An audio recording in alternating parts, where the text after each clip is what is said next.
You heard our conversation yesterday, right? My eldest son and his wife are coming back home for the birth of their child. So I need you to move your stuff out to the yard. Excuse me? You can't have kids anyway. You don't help with my son's work, so the least you could do is make some room. But I'm paying $20,000 in rent. This is getting too tiring to deal with. I live with my mother-in-law, but now she wants me out of the house because my brother-in-law and his wife are returning. My mother-in-law, brother-in-law, his wife, and my husband. This house is full of problems. I've been trying to keep things running smoothly, but it's becoming a hassle to think about it all. I'm done thinking. Okay, I'll leave, but I can't just put my belongings in the yard. I'll come back later to pick them up. You're leaving? Thank you, that's a big help, my mother-in-law said, ignoring my pleas. I started packing my things and left the house. 7 seconds after stepping out the door, I took out my phone and called a junk removal service. Once I stopped thinking, no one could stop my actions. I'm Rachel, a 43-year-old IT consultant. My husband, Eric, is also 43 and runs 4 restaurants. We're both 43, and people often assume we've been married a long time and have a kid or two, but we're actually newlyweds. We both lived as workaholics and didn't marry until this age. I had given up on marriage just before turning 43, but a random visit to a bar after work changed my mind. Is this your first time here? He asked. Yes, that's right. I had been curious about it for a while, but it was hard for me to go in alone because the place is so stylish. But I worked hard today, so I decided to go in as a reward to myself. I was relieved to find a counter where it was easy for a loner to spend time. We have many women who come alone, so feel free to visit anytime. My husband Eric chatted with me with a smile. I sat at the end of the bar. I knew he was just trying to attract a new customer, but for someone like me who had no friends to eat with at this age, even this kind of service felt nice. Feeling comfortable in Eric's restaurant, I started visiting often. I always sat at the end of the bar, and it became normal for Eric to chat with me while I ate. What does an IT consultant do? He asked. I introduce it to companies and do strategic planning. I've worked with restaurants too. Once I suggested a tablet-based ordering system to reduce labor costs and improve efficiency. Oh, the system that's become common? How much does that cost? For a place like this, it would cost about this much, I said, punching numbers into my phone calculator and showing him the screen. No way, that's too much for a small business like mine. Eric shook his head and hands vigorously. Eric was curious and always eager to learn from our conversations. He looked for ways to apply new knowledge to his work. Even though it seemed like just a pleasant conversation, I was slowly drawn to his dedication. Likewise, Eric grew fond of me, seeing that I was hardworking. I'm always busy with work and can't talk much. How about we go out for dinner sometime? Excited about the chance to dine with a restaurateur, I eagerly agreed. I was thrilled to be asked out, but saying something so girlish at nearly 43 would be embarrassing, so let's just leave it at that. My husband didn't just ask me out that one day. He continued to invite me out for meals occasionally. It's natural for adult men and women who frequently dine together to develop a romantic relationship. We started dating, and 3 years later, as we both turned 43, we decided to get married. Feeling shy about being a bride at 43, I asked my husband to skip the wedding ceremony. We just took some photos of us dressed up. After we got married, I moved from my apartment to my husband's house. His house is a 4-story building with a garden and parking, located in a high-end area. The rent is apparently around $2,000. My husband was living there with his mother. Some might think it's unthinkable to live with a mother-in-law right after getting married, but I'm 43, so I didn't mind much. Plus, my mother-in-law is 71, and my father-in-law has passed away, so living together seemed necessary. When my husband suggested living with his mother, I immediately said it was okay. But after starting to live with my mother-in-law, I regretted accepting so quickly. When I moved into my husband's house, besides the bedroom for us, I even got a nice office room for myself. His house seemed too big for just 2 people, with many spare rooms. Once I settled in, I asked my husband, "Why do we need such a big house just for you and your mother?" He replied, "I have a brother 4 years older than me. He left home after college, and we've mostly lost touch. He hasn't been home at all, and it's been a few years since I've heard from him. He's been moving from job to job and place to place. He's the kind of man who might get into trouble and come back to me and Mom.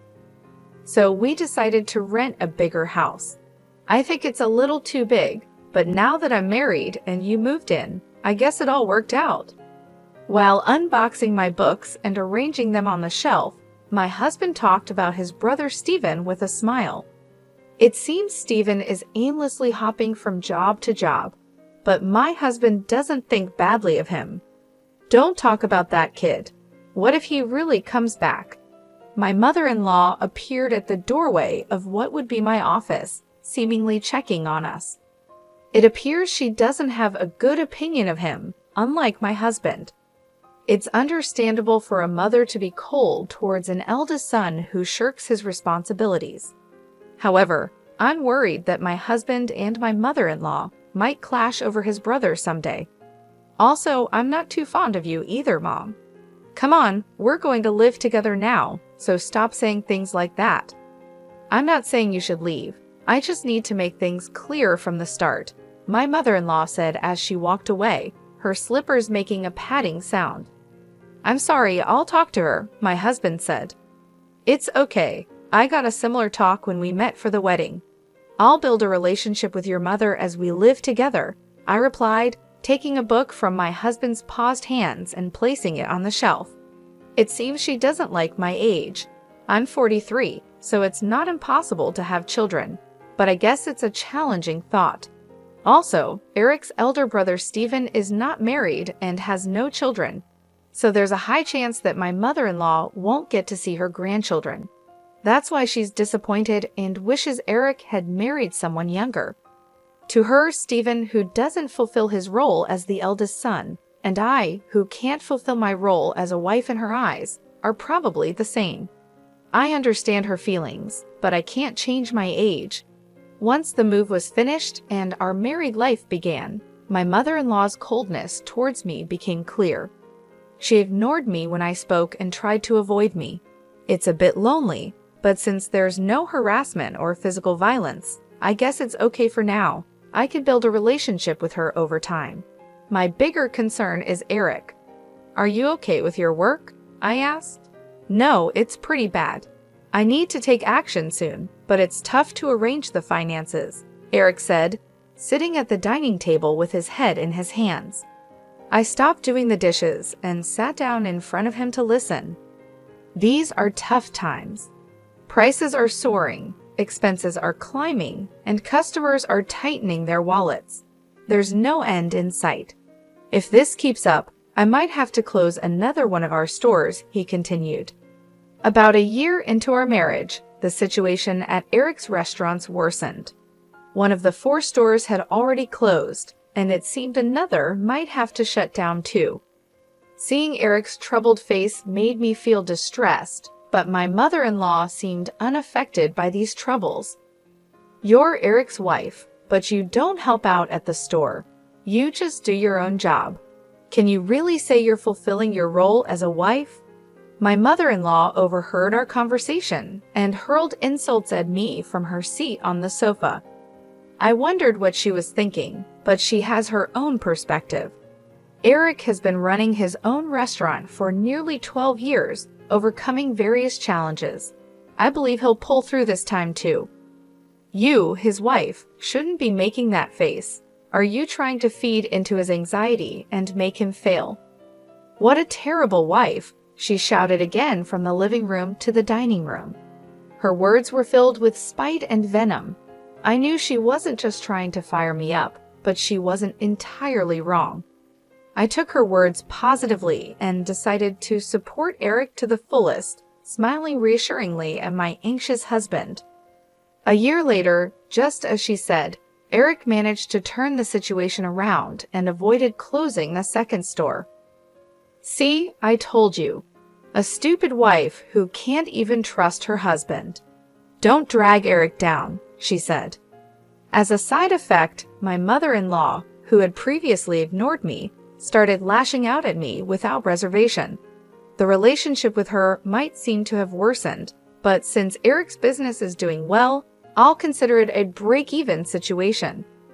I thought things were balancing out, but it turned out worse for me. Eric, having stabilized the business and with a bit more money, seemed to get carried away, and I heard rumors about his affair. What is he thinking? If there's extra money, there are surely better ways to spend it. Also, it's strange how bad situations tend to pile up. Having seen Eric's business revenue drop, I know this all too well, but I never thought it would happen to me. "Eric," Stephen called. "His girlfriend is pregnant." That's great news. She's a 33-year-old who worked at the same bar as Eric. They asked something. "What? You're being so formal all of a sudden." Stephen is a freelancer, and so is his pregnant girlfriend. With a baby on the way, they're struggling. They asked if they could move into this house and if they could work at your restaurant. I was thinking about how to confront Eric about the affair when my mother-in-law came into the living room and started talking to him. The conversation was about Stephen, whom I've never met, and I was completely left out as they continued talking. It was a strange scene. She used to dislike Stephen for not fulfilling his role as the eldest son, yet now she was asking Eric to welcome him. The reason was simple: the grandchild. She had given up hope of seeing a grandchild, but now saw an opportunity and completely changed her stance. She was even planning to offer them a home and jobs. Eric, who never thought badly of Stephen, had rented this big house for such a time, but the situation has changed, and now I'm here. Isn't it odd to have Stephen and his family move in? I looked at Eric in the living room from the dining area. He was looking back at me with a clearly troubled expression. Come on, it's a good thing. Stephen is in trouble, and you, Eric, have the means to help him. Ah, okay, I got it. Eric sighed, unable to say no to his mother. I had hoped he would stand up to her, but it seems it was just wishful thinking. He kept glancing at me, probably worried about my reaction. The worsening relationship with my mother-in-law, Eric's affair, now living with Stephen and his family, the problems just keep piling up. Overwhelmed and not knowing where to start, I decided to abandon thinking for today and just go to sleep. The next day was a holiday, and probably due to extreme mental fatigue. I slept in until late morning. Eric was at work, so it was just my mother-in-law and me at home. Dreading what she might say about my sleeping in, I reluctantly headed to the living room. "You sure slept in. Must be nice to have such leisure," she said. Bracing myself for her usual nagging about not fulfilling my duties as a wife, I tensed up, ready for her words. However, what she said was much worse than I expected. "You heard Eric and me talking yesterday, right? Stephen and his wife are coming back for a maternity leave visit, so move your stuff out to the yard." Excuse me, was I still groggy from sleep? Did she really mean I should live in the yard, or was she telling me to leave the house? You can't have kids anyway, and you don't help with Eric's work, so you should at least make room for Stephen and his family. We have 2 spare rooms left, so if you leave and your office is free, we can have a bedroom and a nursery for Stephen's family and a storage room for their stuff. Don't you think the room count and usage are just perfect? It seemed she was indeed telling me to leave. A storage room for Stephen's family. I'm being kicked out to make room for something that doesn't even seem necessary. Originally, I was allowed to use the office because there were spare rooms. I don't mind losing the office. A bedroom for Eric and me is enough. Stephen's family can live here without me leaving. realizing that my mother-in-law now sees no reason for me to be in this house as a wife, since she can see her grandchild. I thought about the $20,000 I was paying in rent. I'm too tired to deal with all this. I decided to clear my mind and rest. Silent with my mother-in-law, the only sound in the living room was the ticking of the clock. Okay, time to leave. After resting my mind, I decided it was too much trouble to worry about what happens to Eric, my mother-in-law, Steven's family, and their future. I chose to leave the house. Understood, I'll leave. I can't put all my belongings in the yard, so I'll come back later to pick them up. You're leaving? Thank you, that helps, my mother-in-law said, pleased. Ignoring her, I started packing my things and left the house. 7 seconds after stepping out the door, I took out my phone and called a junk removal service. My decision made after stopping my overthinking couldn't be stopped by anyone. Let them all regret this choice later. I left the house. I decided to stay at a hotel for a while. I had called the junk removal service, but they needed some time to prepare. This worked out since I wanted some time too. 3 weeks after leaving, I rented an apartment and started living alone. I haven't heard from Eric since then. He probably thinks I'll come back eventually. The thought of Eric taking the current situation lightly infuriates me. However, today is the day after his restaurant's day off. I expect a call from Eric when he visits the restaurant for lunch prep. Hey, what's going on here? The restaurant is completely empty, just as I thought, Eric called. I could explain over the phone, but it would be more efficient if your mom was there too. I'm heading to the house now. Can you come back? You can't open the restaurant anyway, right? I couldn't help but laugh before hanging up, amused by Eric's reaction. He must be quite shocked. Still chuckling, I started getting ready to leave. When I arrived at the house, my mother-in-law started yelling at me. What on earth is this? The restaurant's fridge, cooking equipment, tables, all the important stuff is gone. You did this, didn't you? Do you think you can get away with this for free? It seems Eric had explained half of the situation. There was an unfamiliar couple in the living room, apparently Steven and his wife. They looked confused and anxious, not fully grasping the situation and my mother-in-law's extreme anger. Why would you do such a thing? The restaurant can't operate now, my mother-in-law screamed. It's my restaurant, so there shouldn't be a problem with me starting the closing process or having the items I bought disposed of by a junk removal service, right? I replied. Huh? Your restaurant? What are you talking about? My mother-in-law asked. Why don't you explain, Eric? You haven't told your mom, have you? You remember that I still have the main restaurant and the second branch, and the second one was in a financial crisis, right? Yes, of course. You worked hard to turn it around, changing the tables, chairs, signboard, the restaurant's atmosphere, bringing in new cooking equipment, expanding the menu, and replacing the fridge and freezer to accommodate the new menu, right? Well, about that, Rachel actually paid for those expenses. What? What do you mean? Hearing Eric's words, my mother-in-law looked perplexed. She seemed to be trying hard to understand, but probably lacked the full information to grasp everything. Eric continued looking uncomfortable, like he was holding back from saying more, but it was clear this was going nowhere. I decided to explain everything. Before turning 43, I was single and working in it consulting. We didn't have a wedding ceremony, nor did we buy a new house after getting married, so I had saved up quite a bit of money. I lent Eric $400,000 to help turn around his struggling second restaurant branch. $400,000, but you can't just hand over such a large amount of money to your spouse, right? That's why I decided to buy the rights to the second branch and become its owner. I left most of the management to Eric, so there wasn't much for me to do as the owner. The only change was that Eric shifted his focus from the main branch to the second one for its recovery. When Eric's restaurant was in crisis, I showed my concern alongside him. It was when my mother-in-law yelled at me for not showing enough trust in my husband that I decided to support Eric to the fullest. My form of support was giving him the money I had saved during my single years. "Eric, is this true?" she asked. "Yeah, it's true." She said it was okay if I failed and wasted the $400,000. She gave me the money, but since it was such a large amount, if it was going to fail anyway, she suggested becoming the owner.